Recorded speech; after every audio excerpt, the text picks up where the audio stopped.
Hi, everybody. I have a nice, interesting episode today. I think everyone's going to enjoy it. I know I will. I have Alicia Capani, and although Alicia's background is in chemical engineering, she went through an experience with severe depression and began studying mind body medicine and quantum healing. So she's right in our area of interest. Um, Is that correct, Alicia? Did I get that right?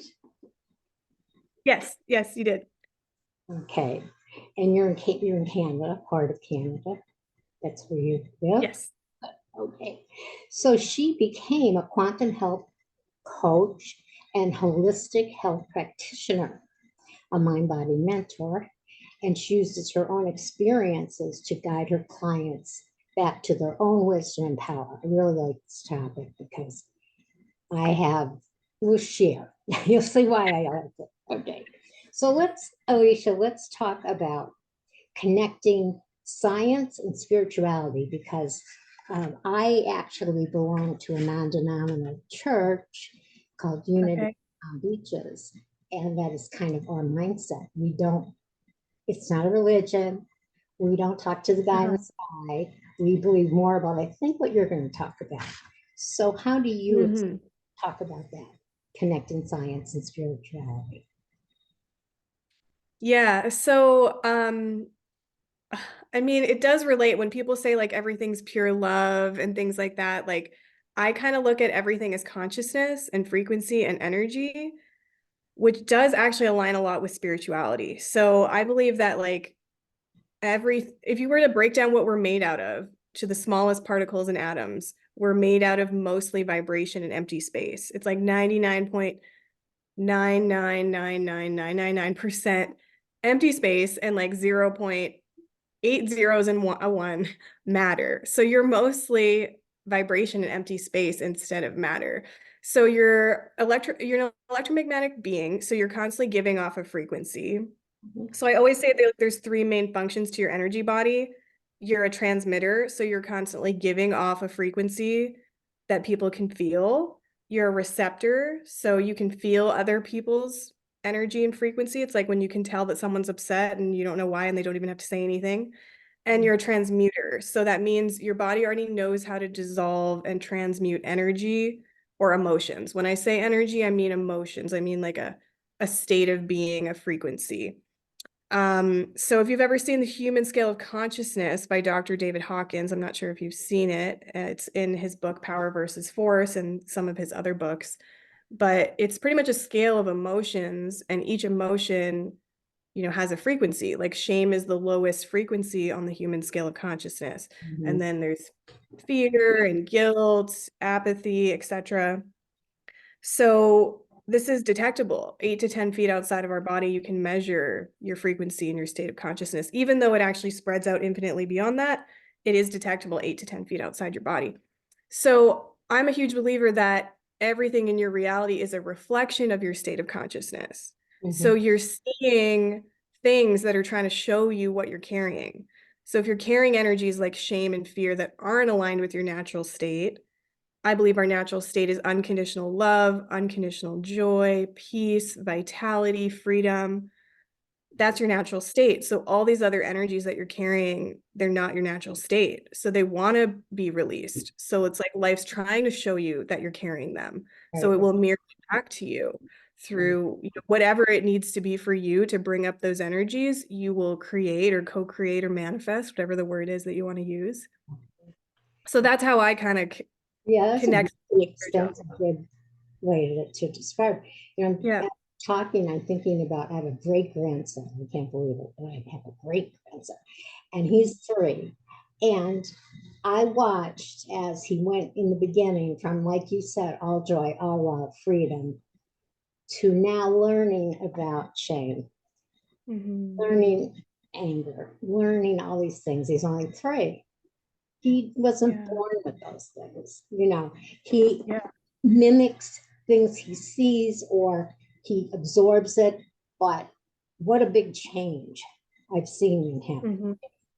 And that's what I was thinking about. Also, when we have our gatherings on Sunday, and we have a meditation part of our service.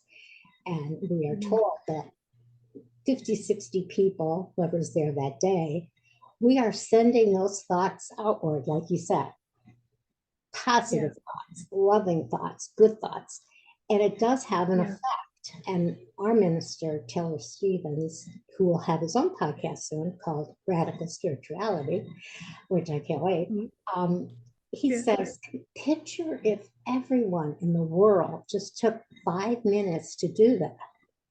You know, it would change everything. But that's the problem. There's a lot of angry people in the world. There's a lot of people that are, you know, not in the framework to think that way. So tell me about your depression. I have a depression story too, but tell me yours first. Okay, yeah. I had depression for about 5 years. It was pretty severe. Like I had a lot of suicidal thoughts. Definitely thought about taking my life many times. And I was trying everything to heal. Like I went through different phases with it. Like first, didn't know what was happening to me.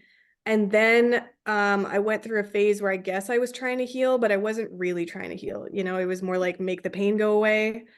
And so I was trying so many things. Like I was spending thousands of dollars on different modalities every month. You name it, I've probably tried it. Like I was even Googling like how to heal from depression and going to like the second and third pages of Google when I never go to the second and third page of Google, you know, like you just go on the first page. Exactly. I was just so desperate to heal at one point that I was like, I will try anything, even if it's not well known. But nothing was working for years. And then I just thought nothing could work for me. And then I thought I just have to distract myself through life because I had also gone down the road of maybe ending my life and realized I wasn't going to do it for multiple reasons. Like I was scared of the pain. I couldn't find like a foolproof, painless way to do it. I Googled painless ways to kill yourself and I couldn't find like something that was readily available. So that's why I didn't do it in that moment. How old were you when you went through this? How old were you? Oh, I was 22 when it started. And did you seek any medical attention? They couldn't help you either. No, that was the first thing I did because I didn't know any of this stuff back then. So obviously the first thing I did was just go to my doctor. And so she just gave me antidepressants and they didn't do anything for me, positive or negative. Like for some people, like maybe you'd actually feel something when you take them, but I felt absolutely nothing, didn't have any side effects, didn't have any positive benefits. It's like I was taking nothing. So they didn't know what to do with me then. They're like, hey, go see this psychiatrist, go do CBT therapy. They're trying to get me to do all these regular things that's all they know. And just nothing was working for me. Even CBT therapy, for people that don't know what that is, that's cognitive behavioral therapy. It's about like shifting your thoughts, I guess, from negative thoughts to positive thoughts. But the thing is, I didn't realize like those thoughts go along with an energy. Like I was carrying the energy of hopelessness and despair and shame. And if I'm not moving them, I can keep trying to switch my thoughts and then feel temporary peace, but I was not getting to the root cause or really clearing anything. We are at least 40 years difference in age. Okay. Yeah. Because I'm guessing you're about 30. Am I right? Yeah. I'm 31. Oh, and I'm 75. So I will tell you, my experience is identical because when I was in my 20s, I had suicidal thoughts and attempts, you know, that were really not, of course, they weren't successful in here. And I did not know what it was, and I turned to alcohol to numb my feelings, which made my depression worse, but I did not know. So for like 20 years, I self-medicated. And then when I got sober, that's when they told me that I had clinical depression and an anxiety disorder because I grew up in an alcoholic home and blah, blah, blah.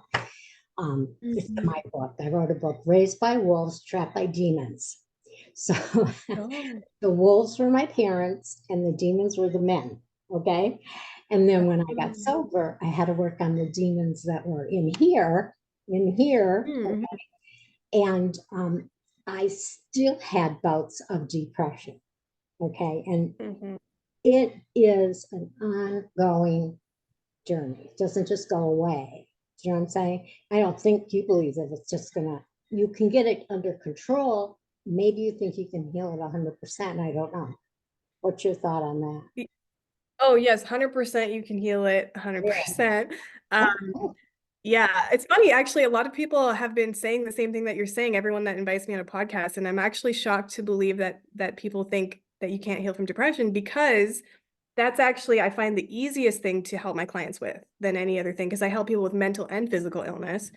And depression, usually one session is all they need. I'll see them 2 weeks later and they're like, oh, I don't even feel depressed. Can we work on this other thing? Because we're getting to the root cause. We're getting to the energy underneath. We're not just hmm, spiritually bypassing or trying to just shift your thoughts temporarily. Because what a lot of people are doing, I find, is the masculine approach to healing. So hmm, the masculine approach, a good example is if this room I was in was filling up with water, the masculine approach to solving this problem is bigger picture awareness. Why is the room filling up with water? Where's the water coming from? What's the source? And go and turn off the taps or wherever the water's coming from. hmm. The feminine approach is you open the doors and windows and you let the water out. So if you only did the masculine approach, if you only did masculine and turned off the source, you're still in a room filled with water. It Yes, didn't go anywhere. yes. So that is what people are doing with their emotions. They're mostly doing the masculine approach, Hmm. but they're not actually allowing themselves to feel what they're feeling fully, for your body to work as it's designed and dissolve the energy and transmute the energy. Okay, I'm gonna stop you. However, I am on medication because, like I said, Yeah, it's clinical situation. That's right. okay. Um, Yes. I'm a caregiver. My husband has stage 3 Parkinson's, so every day Mhm. it's different, but it's fine. It's there. It's life. Um, Yeah. I do meditation. I do mindfulness. I do quiet prayer. I have a Mhm. spiritual life now. Mhm. If I Mhm. stop doing all those things, I'm afraid that depression will creep back in. Oh, yeah, yeah, What I probably. never, you're not really, you can never really, if it's something back there lurking, you could do years and years of counseling, which I did, medication, all the new age stuff, everything. And you have to be vigilant about it all. It has to become part of your lifestyle, I guess. You have to change the way you live life for sure, because the reason you have depression in the first place is because of the way you're doing life. You are abandoning yourself in some way, you are suppressing yourself in some way. Right. So it is a matter of shifting the way you see life, your perspective on life, and how you do life. But it's really important to actually permanently dissolve the energies underneath Mm-hmm. so that you don't live with depression anymore. You're not meant to live with depression for the rest of your life or just manage or control it. We got to get to the root cause. And for a lot of people, it's like something that didn't even happen in this life. It's something that happened in a past life. And it's like Believe that. something passed down. So Mm-hmm. we really have to get to, when was the first time you felt this way? And it Yeah. might be a past life. And we have to resolve it there. Yeah. And so that could be why you see people not healing, because Yeah. they might be getting to like a pretty close root cause, right? In this life, they had a traumatic childhood, all this kind of stuff. Yeah. But if it started even before that, we have to make sure that you don't think it's serving you anymore for Mm-hmm. us to actually move it. Because for a lot of people, they will heal after one session, but then there's the people that are like, it's actually serving me in some way to hold it. They, for some reason, they have some sort of beliefs. They need this energy for whatever reason. It's serving me. Yeah. So we have to figure out why it's serving you. And we have to shift that programming so that you're like, oh, I'm actually ready to let it go. Yeah. And a lot of the times it's limiting beliefs too. Like, you can't heal from depression. That alone, your beliefs create your reality, and then you won't. Exactly. If you say that, then it's going to happen. Mhm. I was Catholic. I was raised Catholic, which has a lot of guilt and shame built into the religion. Oh, yeah. And I totally believe in the past life theory. I Mhm. totally believe that. And I had one guest on that she said that when you do come back, you write your own script. You write your play, what you want to happen, even the bad things, and it's for a reason. Yeah. And I believe her. I really do. It's just I hope I write a nicer script next time. Yeah, I do believe we chose to come here to learn certain things and gain certain virtues. Yeah, And yeah, so I do believe we chose our own family and things like that. Like if I came here to learn all these things about relationships, this is the perfect family for me to be in, having abandonment wounds, all this kind of stuff, right? my Uh, my yeah. minister also says the person that annoys you the most is your Messiah. That's Yeah. that's your person. Let's talk about, because these are very personal to me, chronic illness and chronic pain, which I have both. Mhm. Um, Okay. so I will tell you that maybe 5 years ago, 6 years ago, I could hardly move out of my chair.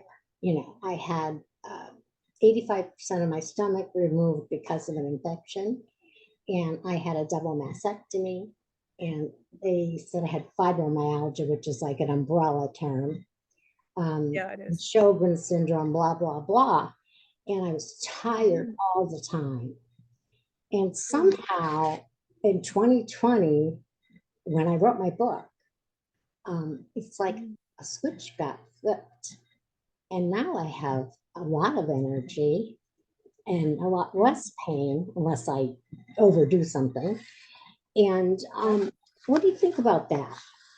That scenario, So what someone could change that drastically. what I think it was is when you wrote the book. So I always say awareness is the medicine. So when you wrote the book, you were bringing more awareness to what you were feeling and what you experienced instead of resisting it, trying Mhm. not to think about it, distracting from it. You were bringing awareness to it while you wrote the book. So I have a feeling that because you were in non-resistance when you wrote the book, energy was moving. So you were clearing things as you wrote the book. That makes sense. That makes a Yeah. lot of sense. So people that don't want to write a book, how can Yeah. they reverse that energy that they're going through? Like what things can they do to understand what their body is trying to tell them?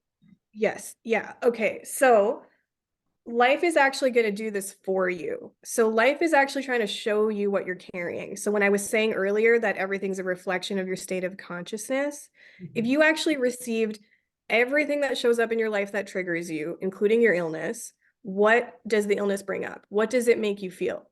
Even if you can't put a word to it, like hopelessness, despair, I feel like life is happening to me, like even if you don't know the words, as long as you're bringing awareness every single day, multiple times a day, to what you feel in your body. So there's so many different ways to do this. Where do you feel it in your body? You're not triggered unless you feel some sort of pain or discomfort in your body. So where do you feel it in your body? Bring awareness to it. Try to rate it on a scale of 1 to 10. Does it have a size? Does it have a texture? Does it have a color? Like the energy? The answer to these questions means nothing. It's just while you're tuning in and bringing awareness, like, oh, I guess it's like an 8 out of 10 pain. I guess it's kind of like an energy that feels really dense and like a rock in my stomach. That was just 30 seconds right there that I didn't try to change it, fix it, make it go away, suppress it, distract from it. So I got out of resistance and my body could move the energy. So bring awareness is the biggest key. And then breath, I know you do a lot of meditation, breathing all the way down to your belly to activate your parasympathetic nervous system response. That's your rest and digest state where your body can work as it's designed. So we really do need to take slower and deeper breaths into your belly. That's the second step. And then the third step is conscious choice. Conscious choice is usually what the only thing people are doing. Conscious choice is like choosing something more positive, like kind of like an affirmation or something like that. Mhm. But it doesn't really have any power unless you've done the first two parts, brought awareness to what you're feeling, breathed more fully, moved some of the energy, and then you're just expanding the lightness now that you're feeling. Because when you move those energies, you start to feel what's underneath it, which is your natural state, which is joy and peace and love. You'll Right. just feel more joy when you move more despair and hopelessness. You won't have to try to make yourself feel joy. It's just your natural state. It's what's under it. Now, I don't know your knowledge or anything about chakras, but Yeah. I think that a lot of that, when we talk about the chakras, like if you're feeling the discomfort in your throat, right, Yes. and You're not expressing yourself in some way, you're suppressing. Yeah. exactly right. Well, I think I'm expressing myself, so throat, get the message. but, but yeah, Yeah, so message, yeah, if you want to know what the message is, so let's put it this way. If you need to know what the message is in order to heal, you'll receive it. Some mm, people never even figure out what the message is that their body's trying to tell them, and they still heal because they're just receiving every trigger in their life. Instead of rejecting it, making it wrong, this shouldn't be happening, they receive every single trigger. That means if someone says something to you that hurts your feelings, or your illness comes up and you just want it to go away, every single thing you receive it. That doesn't mean you love that it's happening. It just means you're not rejecting it because you know it's trying to show you something. Even if you can't figure out what it is, you're like, I know my body's trying to show me something, so I'm gonna receive it. And you can move the energy without ever understanding what was underneath it, what was creating it in the first place. I see that all the time. and I told you before my age, and I bring it up because too, you could still change, and I'm in a period of transition right now. I literally have told people to call me Mimi, not my birth name, which is Marie, and Uh-huh. I'm serious about it. I mean, at church, I haven't changed my name tag. I mean, like I'm serious, and there's a reason behind that that has to do with my childhood, and it's also a branding thing because that's the name that I wrote under. However, I do know, I do know it needs to be transformed. I Mhm. when you read the book, and you will, because I'm going to send it to you as a gift for doing this. Oh, I'd love to read it. Yeah, and make sure you give me a review. But I became a caregiver at 5 years old. And because Uh-huh. of, yes, and because of that, I have always been, oh, ask Marie, she'll know what to do. Ask Marie, she'll tell you what to do. Mm. And I just don't have enough boundaries. I don't have boundaries. So I've been Mhm. saying no a lot. And I've been Mhm. expressing true feeling a lot instead Mhm. of just not saying anything or saying, well, no, but maybe I could do this. No, no is a complete sentence. I don't have to justify why I'm saying no. So I have really, Exactly. yeah, I've been really working on boundaries and self care. So it doesn't Yes. matter like if you're 20 or 75, it's like the path is there. It's just finding it. That's how I. Yeah, and exactly what you said. This is going to be key for people because I know a lot of people are like you and can't say no or feel the need to give a reason.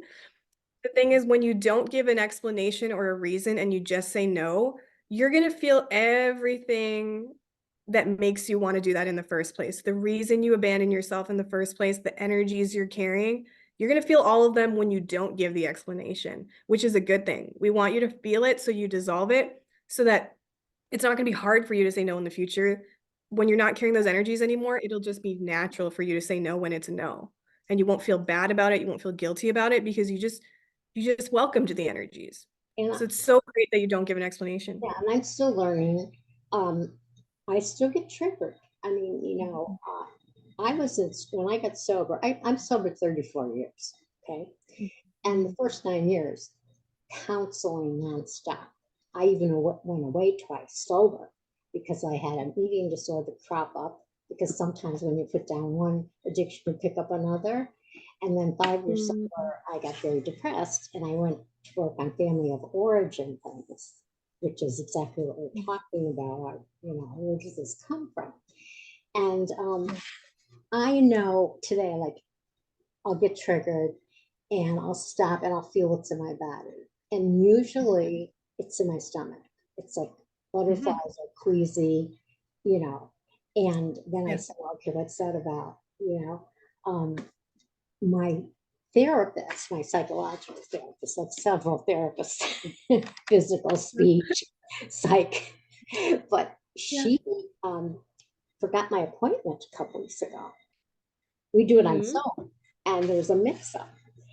And it was like 15 minutes, and I get triggered. And she messaged me, oops, I made a mistake. I apologize so much, da da da. And I sat with them and I said, and I told her later, it was abandonment issues, abandonment issues. Yeah. Just because she Yes. didn't have her appointment right. So I still have work to do. I mean, I'm sorry, but I do. I'll probably do work till I die. Oh my Yeah. gosh. That's how we get better. Yeah, exactly. Like I do Put a think that voice to healing it. is, sorry? Put a voice to it.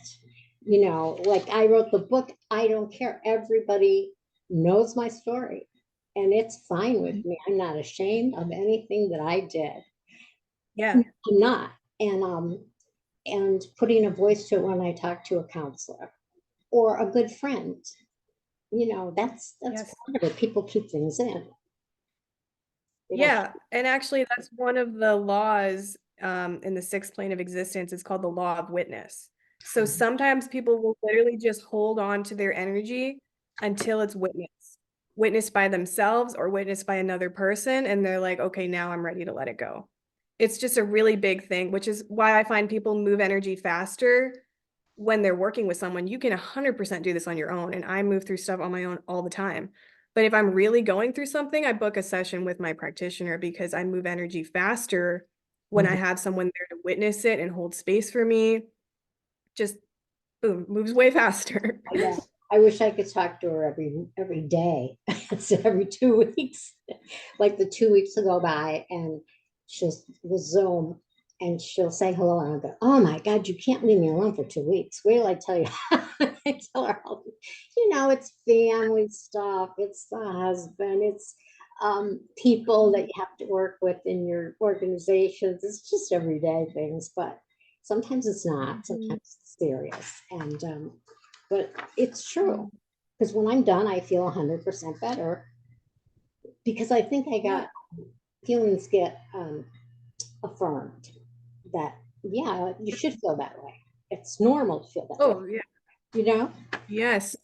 Yeah. Because when you're making it wrong that you're feeling something, then it's definitely going to stay stuck. And Mm-hmm. if you're not making it wrong and you're in allowance of what you're feeling, it's going to start moving. And sometimes just having someone be like, you should feel exactly what you're feeling. There's a reason, there's a very good reason every time you're upset. And there's Mm-hmm. a reason you're upset and someone else isn't upset. It's Mm-hmm. because life's trying to show you you're carrying abandonment issues, for example, and this other person isn't carrying abandonment issues. So it's not going to trigger them. So there's a very good reason that you're upset. You should not suppress it. You should not make it wrong. It's coming up to be cleared. Yeah. Very true. When you read the book, you'll see why I have abandonment issues and why I became a caretaker at 5. Because that's not, Uh, but do you think illness is always a message from our body that we need to change something? yes. Yes.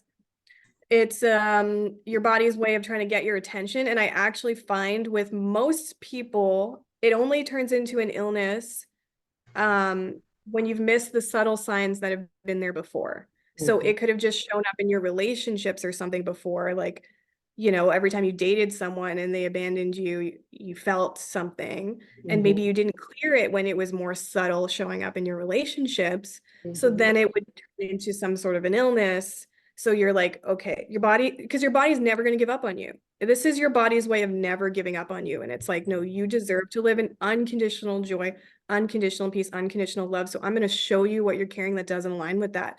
And if you're not getting these subtle messages, I'm never giving up on you. So I'm going to make it louder. I So agree. you know, that's how I look at illness. I agree with you because I think our body is our friend in that if we let it be a tool, right, Mhm.